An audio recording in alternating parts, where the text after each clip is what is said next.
Tere tulemast Recruuri!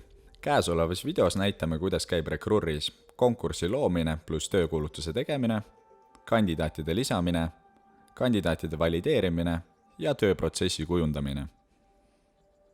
Kuna olete uus kasutaja, siis pilt on hetkel veel natuke tühi, aga see muutub kohe, kui loome oma esimese konkursi. Oletame, et eesmärk on leida uus inimene juhi abipositsioonile. Täidame konkursi loomiseks vajalikud andmed. Kirjeldus, mis on firma sisene info, algus- ja lõpukuupäev ja muud lisaväljad. Kui kõik vajalikud väljad on täidetud, klikime loo uus konkurss nupule. Nüüd oleme konkursi vaates. Nagu näete, siis hetkel pole siin ühtegi kandidaati. Selleks, et kandidaate saada, on meil esmalt vaja luua töökuulutus. Selleks valime drop-down menüüst töökuulutuse loomise. Esmalt valime, kas soovime üles laadida eelnevalt kujundatud töökuulutuse või loome töökuulutuse käsitsi. Kuna meil on kujundatud kuulutus olemas, siis laeme selle üles.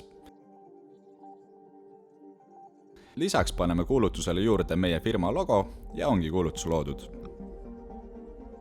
Töökuulutuses tekkis nüüd link, mida on võimalik jagada igal pool internetis. Siin on meie kuldmunaväärilise disainiga töökuulutus, mis kutsub kindlasti inimesi kandideerima. Hetkel on töökuulutuse algul kontaktinfo, kuid kandideerimise lihtsustamiseks lisame siia ka kandideerimisnupu. Selleks valime drop-down menüüst kandideerimisvormi loomise. Valime kandideerimisvormi keele, lisame pealkirja ja lühikese tutvustuse.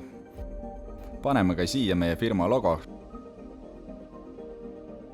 ning kinnituskirja sisu. See siis on automaatne email, mille saab kandidaat pärast kandideerimist.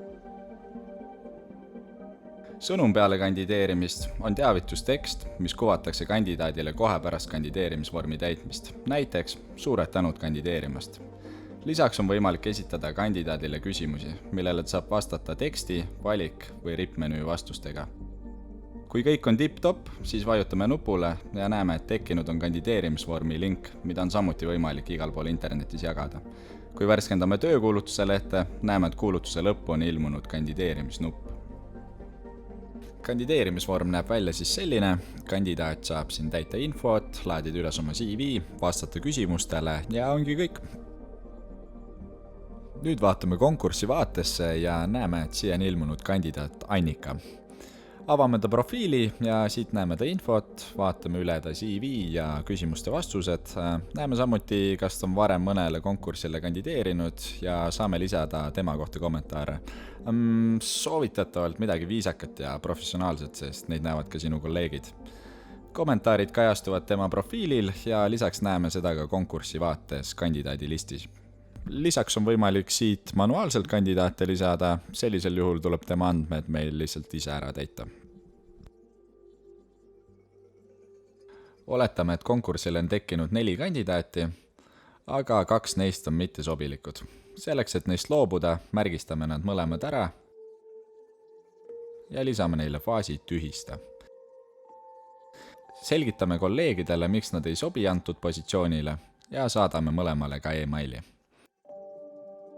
Kinnitame ära ja nüüd näeme kandidaatide listis, et nad on nimekirjas märgistatud mitte sobilikuks.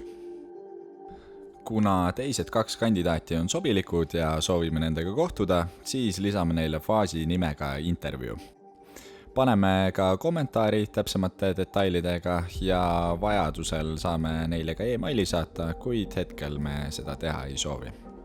Oletame, et intervjuud on läbi viidud ja ariaatne osutus valituks, sellisel juhul saame ta siit aktsepteerida.